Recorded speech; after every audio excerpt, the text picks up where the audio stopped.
COVID-19? Ada yang belum tahu COVID-19? COVID-19? Ada yang belum tahu? Berarti sudah tahu semua. Pemerintah kita sudah memberlakukan namanya PPKM, pemberlakuan pembatasan kegiatan masyarakat dalam rangka pencegahan COVID-19. Tempat kita ini termasuk zona yang berisiko tinggi, yaitu zona sudah masuk dalam kategori zona menuju ke merah, dan sudah banyak yang terpapar COVID.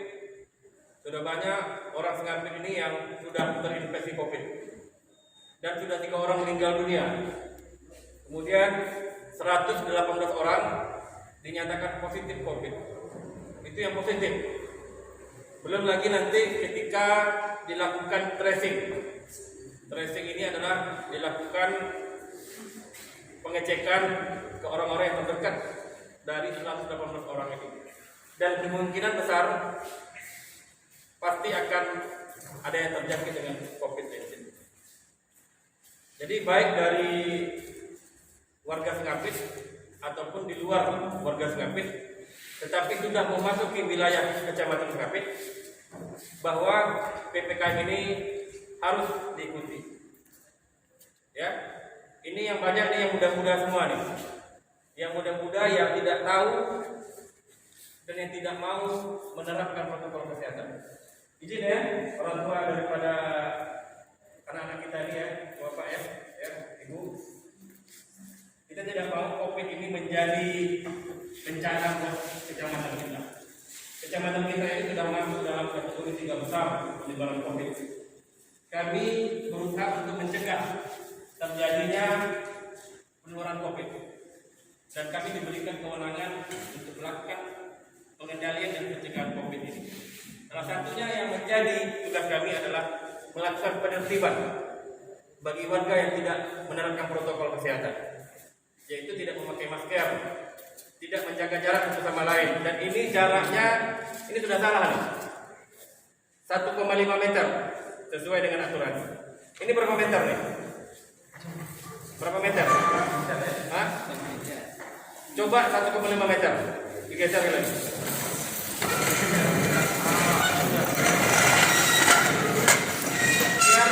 Tahu semua. Kemudian sudah berbuat itu juga ada di dalam aturan dan juga aturan lain. Jadi banyak yang kena langgar, bukan hanya aturan COVID, tetapi aturan sosial masyarakat juga kena langgar.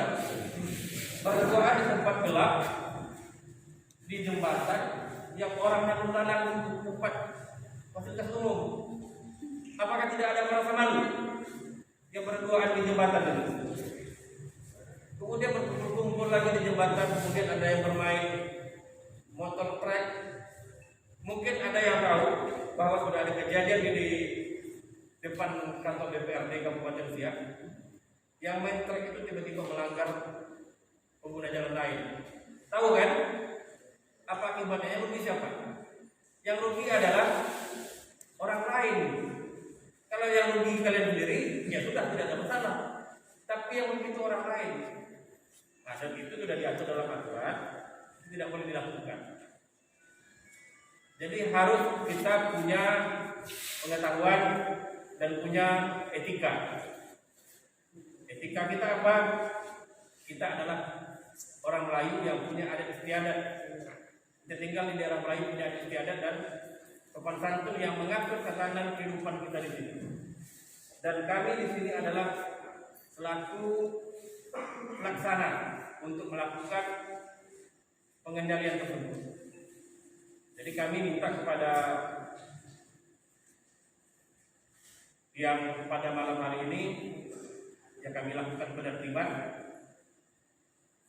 harus jangan terulang lagi untuk kedua kalinya. Karena kalau terulang, sanksi yang berat. Sanksinya ketika kita melakukan kesalahan yang sama, ketika sudah kita diberikan peringatan, maka bisa dikenakan sanksi berkali-kali lipat.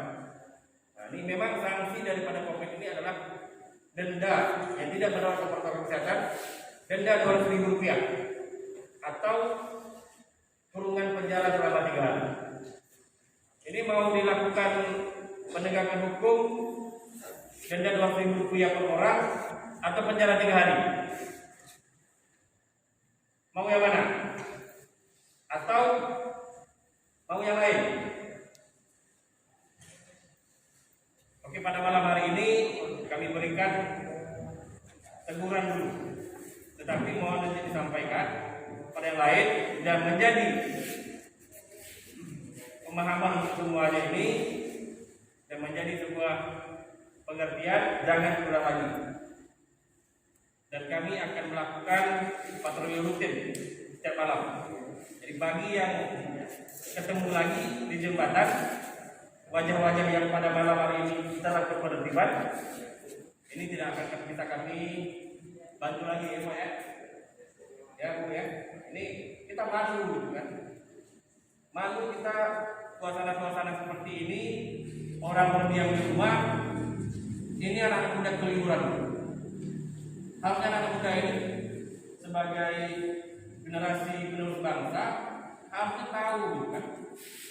Mengikuti, jangan malah membuat permasalahan yang kasihan siapa orang tua. Ini tentu pada malam hari ini kami tidak mau lagi melihat yang tidak pakai masker. Dipakai masker ini wajib. Yang kemudian berdua-duaan, tak pakai jarak. Boleh kalian tak berjarak, tapi legalkan dulu. Tapi bukan di tempat umum. Legalkan kalian dulu pergi ke kantor tua, terserah. Mau kalian dekat-dekat, mau jauh jaga jarak, terserah kalian. Tapi legal dulu. Ini sudah ada yang legal belum nih? Yang berpasangan sudah ada yang legal belum? Hah? Ini nikah sudah legal belum? Kemudian setelah berduaan, ceweknya ditertibkan, laki-lakinya kabur. Yang rugi siapa? Yang rugi adalah emak bapak, orang tua.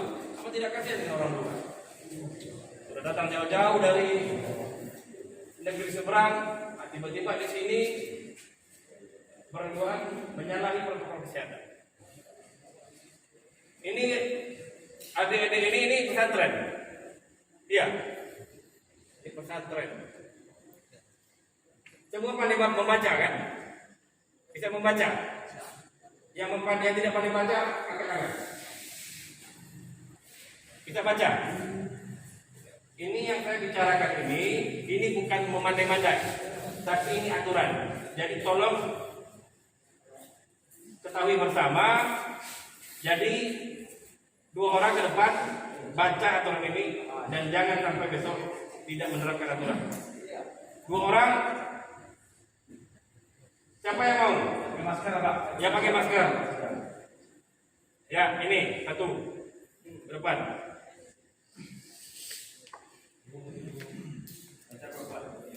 Satu lagi. Nah nih yang lagi ini. Coba kalian baca aturan ini secara bergantian, biar kita semua tahu. Ya.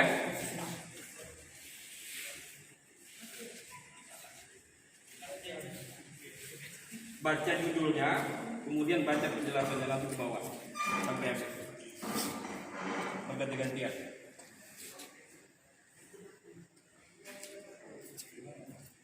Ini baca judulnya, kemudian baca penjelasannya ini. Tangan.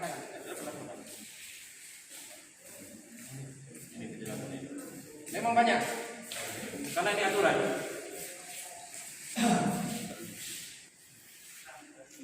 Ini sudah kenal belum nih? Belum. Jaga jarak. Kalau sudah kenal lah tidak apa-apa.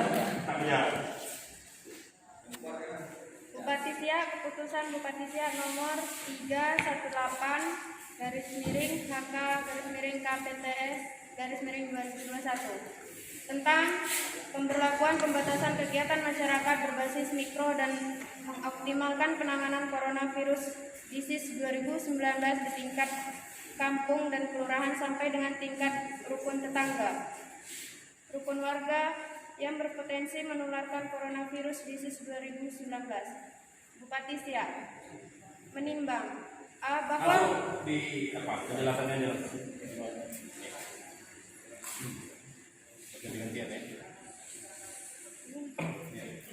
lampiran keputusan Bupati Siak nomor 318/HK/PTS/2021 tanggal 20 April 2021. Teknisi pelaksanaan pembatasan kegiatan masyarakat berbasis mikro. A. Kebijakan penetapan PPKM berbasis mikro.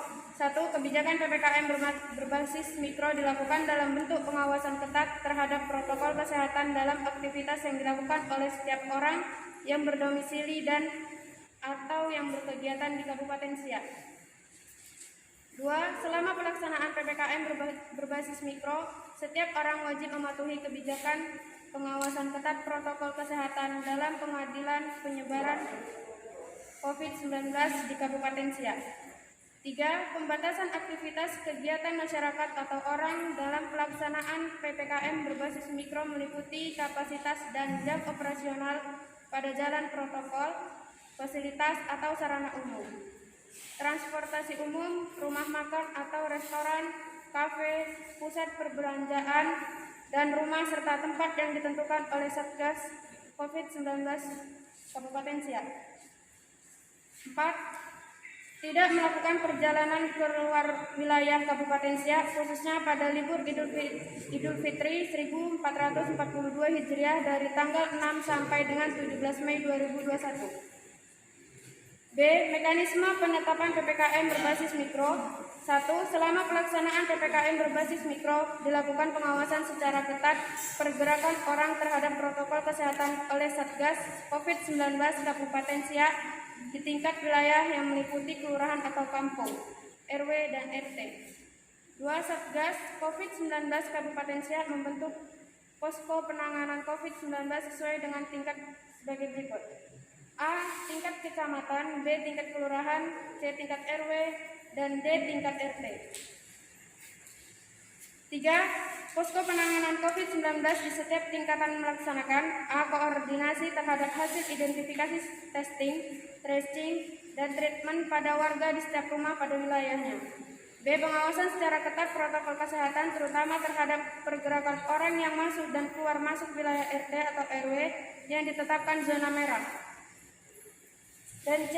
Evaluasi terhadap pelaksanaan PPKM berbasis mikro berdasarkan tugas di wilayah yang telah ditentukan secara berkala, yaitu setiap 1 minggu di tingkat kelurahan atau kampung dan tingkat kecamatan, setiap 2 minggu di tingkat kabupaten. 4. Kategori zona pengendalian wilayah PPKM berbasis mikro hingga tingkat RT berupa A. Zona hijau dengan kriteria tidak ada kasus COVID-19 di satu RT. Maka skenario pengendalian dilakukan dengan surveillance aktif. Seluruh suspek dites dan pemantauan khusus tetap dilakukan secara rutin dan berkala. B. Zona kuning artinya terdapat 1 sampai dengan 2 rumah dengan kasus konfirmasi positif dalam 1 RT selama 7 hari terakhir. Maka skenario pengendalian adalah menemukan kasus suspek dan pelacakan kontak erat dengan pengawasan ketat. C. Zona oranye artinya terdapat 3 sampai dengan 5 rumah dengan konfirmasi positif dalam 1 RT selama 7 hari terakhir. Maka skenario pengendalian adalah menemukan kasus suspek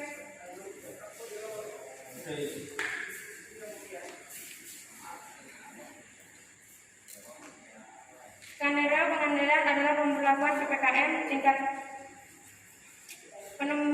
menemukan kasus suspek dan pelacakan kontak erat, lalu melakukan isolasi mandiri untuk pasien positif dan kontak erat dengan pengawasan ketat. Dan D. Zona merah artinya terdapat lebih dari 5 rumah dengan konfirmasi positif dalam satu RT selama 7 hari terakhir. Maka skenario pengendalian adalah pemberlakuan PPKM tingkat RT yang mencakup 1. Menemukan kasus suspek dan pelacakan kontak erat. 2. Melakukan isolasi mandiri atau terpusat dengan pengawasan ketat. 3. Menutup rumah ibadah, tempat bermain anak, dan tempat umum lainnya kecuali sektor esensial. 4. Melarang kerumunan lebih dari 3 orang. 5. Pembatasan keluar masuk wilayah RT mulai pukul 21.00 waktu Indonesia Barat sampai dengan pukul 06.00 waktu Indonesia Barat. Dan 6. Meniadakan kegiatan sosial masyarakat di lingkungan RT yang menimbulkan kerumunan dan berpotensi menimbulkan penularan. C. Pelaksanaan PPKM berbasis mikro. 1. Setiap orang wajib melaksanakan dan mematuhi protokol kesehatan meliputi A. Menggunakan alat pelindung diri berupa masker yang menutupi hidung dan mulut hingga dagu jika keluar rumah atau berinteraksi dengan orang lain yang diketahui status kesehatannya kecuali pada saat makan dan minum. B. Mencuci tangan secara teratur menggunakan sabun dengan air mengalir. C. Pembatasan interaksi fisik physical distancing berupa 1. Menjaga jarak antar orang paling sedikit 1,5 meter.